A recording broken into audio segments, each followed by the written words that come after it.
Survival amanah untuk dia pergi jauh ke depan ialah dia kena memastikan di kalangan ahli-ahli dia ni setia, komit dan menyumbang yang terbaik kepada hati. Dalam amanah, balik pada soalan jawapan tadi, tak timbul soal main duit ke apa ke, sebab macam saya kata lah, yang akan tentukan siapa jadi presiden bukan perwakilan. Perwakilan hanya bawa aja 27 orang ni, seolah engkau orang fikirlah apa engkau orang nak buat dengan 27 orang ni. Mesti menteri semua menang ke? Mesti ahli parlimen semua menang ke? Mesti ahli Dewan Negara kena menang ke? Itu bukan jaminan. Jaminan yang paling utama ialah siapa yang 27 orang ini benar-benar boleh memperkukuhkan perjuangan rahmatan lil alamin yang menjadi aset paling mahal dalam hati amanah.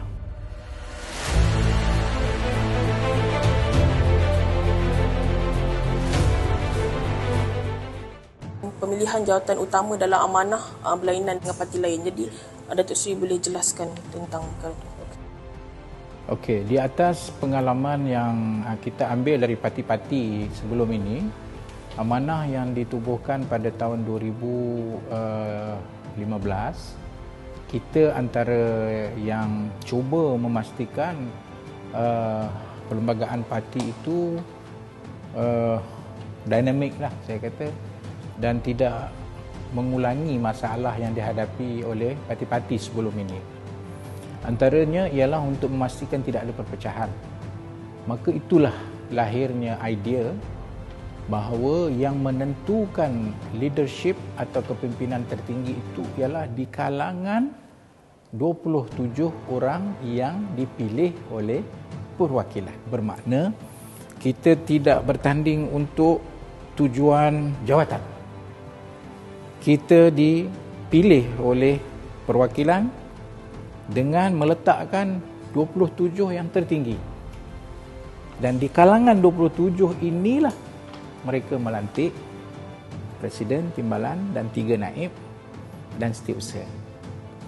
Kemudian baru dia bentuk dia punya ada 18 jawatankuasa yang lain yang duduk dalam tu dah memang akan jadi jawatankuasa, tambahan lagi beberapa peruntukan yang disediakan oleh perlembagaan. Itu satu. Yang kedua, itu keunikan dia lah. Yang ketiga, pengalaman kita juga supaya tidak mengulangi seseorang itu pegang jawatan jangka masa yang panjang. Maka itulah lahirnya idea, kita tetapkan 3 penggal sahaja. Kalau satu penggal 3 tahun, bermakna 9 tahun saja yang paling maksimum dia boleh menerajui parti supaya ada peluang kepada pelapis-pelapis yang lain untuk mereka digerakkan supaya naik di peringkat pimpinan yang tinggi seterusnya. 3 penggal untuk presiden ya, kan untuk keseluruhan. Untuk presiden. Ini khas untuk jawatan presiden. So itu balik pada persoalan kaedah mengapa kami boleh buat macam tu. Ambil pengalaman lah daripada yang parti-parti dulu macam mana. Contohnya kalau bertanding untuk jawatan presiden akan timbul macam-macam kan. Sebab tu tak ada satu lawan satu. Tidak ada timbul isu itu. Dan kita cuba sedaya upaya bermusyawarah lah dari kalangan 27 itu. Konsensus. Itu terbaik yang kita akan cuba capai. Konsensus. Kita ada hala 7 amanah Seri dalam tempoh masa 5 tahun akan datang. Macam mana Datuk lihat? Ya, umur kami 8 tahun. Kita bermula tahun 2015 dan tahun 2018 jadi kerajaan. Bermakna baru 2 tahun, 3 tahun dah jadi kerajaan. Sudah tentulah secara apa orang kata downside dia, kesan dia yang negatif ialah kita yang pimpinan tertinggi ini sibuk dengan kerajaan. Sedangkan parti baru saja umur 3 tahun. Dan yang pegang jawatan pula 5 menteri, 5 timbalan menteri. Jadi tumpuan untuk membina parti itu agak terjejas. Dari segi itulah maknanya melihat kepada umur kita baru 3 tahun. Tapi ia menjadi pengajaran kemudian bila kerajaan Pakatan Harapan 1.0 jatuh tahun Februari 2020. Waktu itulah kita ada peluang yang sangat luas untuk memastikan kita membina parti ini. Dan alhamdulillah lepas tu tahun pilihan raya umum baru ni jadi kerajaan balik. Dan kita pun jadilah sebuah kerajaan yang kita adalah daripada anggota kerajaan dalam Pakatan Harapan. So balik pada persoalan tadi, itu senario perjalanan ringkas kami lah. Tapi balik kepada macam mana keadaan kita 5 tahun yang akan datang, nombor satu, pertama ialah kepimpinan yang ada dan yang akan dilantik kemudian kena drive parti ini untuk memastikan kekuatan dalaman parti itu diperkasakan, diperkukuhkan.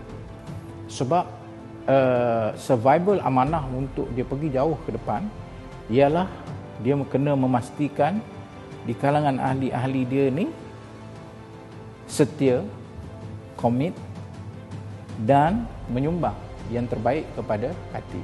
Untuk berbuat demikian, satu task yang sangat besar. Maka perlunya ada satu orang kata apa, menanam kepada ahli kefahaman apa dia amanah itu, menanam cita-cita dan tujuan hala amanah itu, dan yang ketiga ialah melahirkan pelapis yang akan menyambung nanti 5 tahun ke atas lagi untuk dia bawa cita-cita amanah. Satu. Yang kedua, pada waktu yang sama kita kena memastikan dasar amanah iaitu rahmatan lil alamin itu disebarluaskan kepada rakyat Malaysia. Kerana itulah satu-satunya aset yang paling berharga kepada parti amanah, kerana dasar rahmatan lil alamin itu sangat relevan dengan realiti Malaysia dan alam seterusnya. Dan ini perlu dibuat dengan program-program berterusan.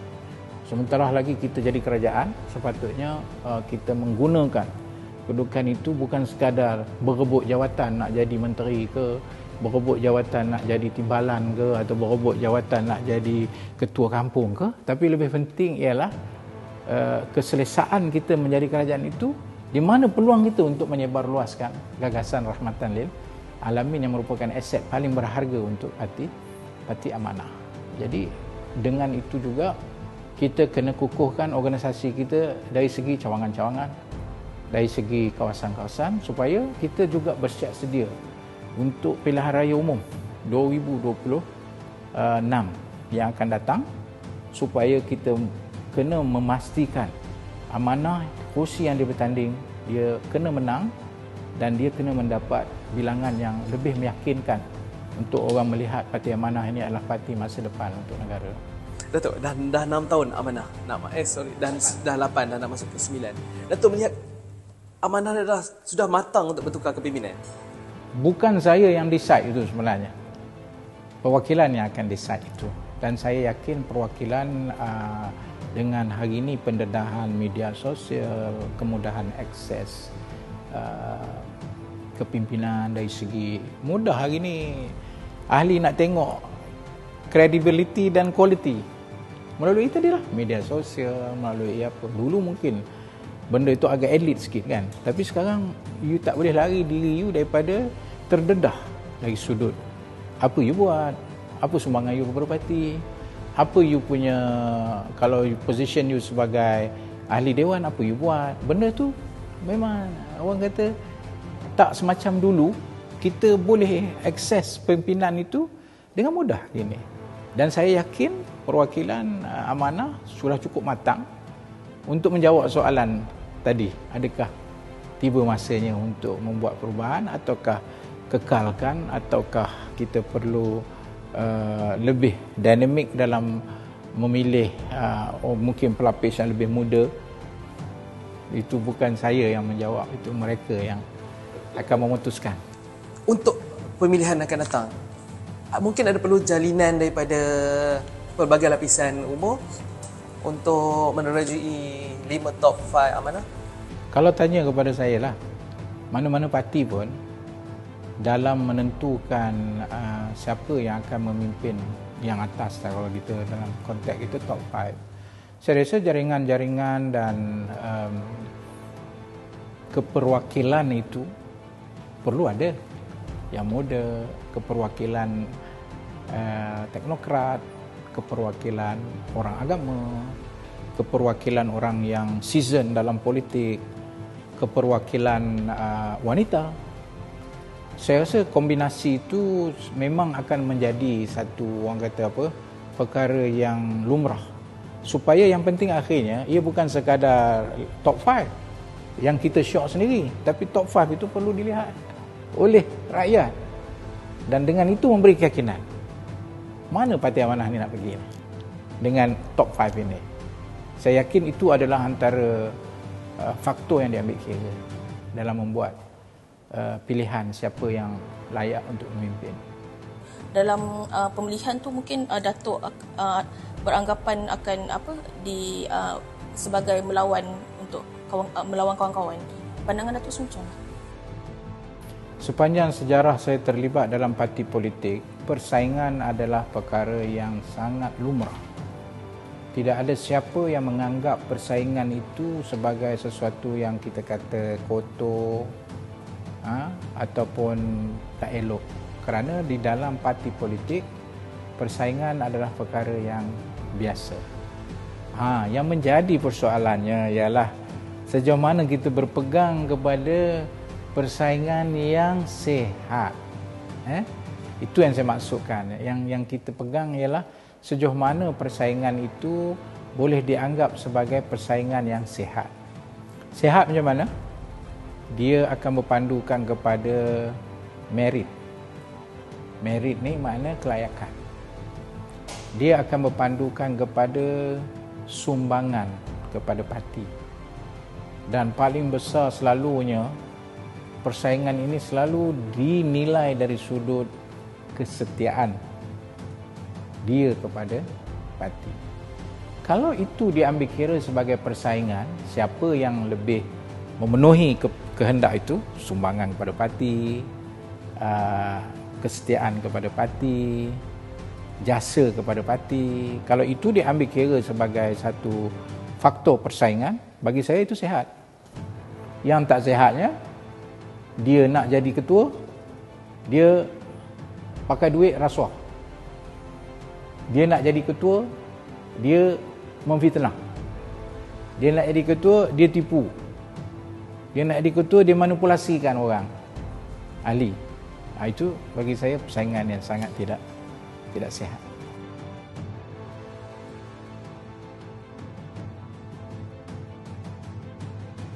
Dalam amanah setahu saya tidak ada unsur-unsur tersebut.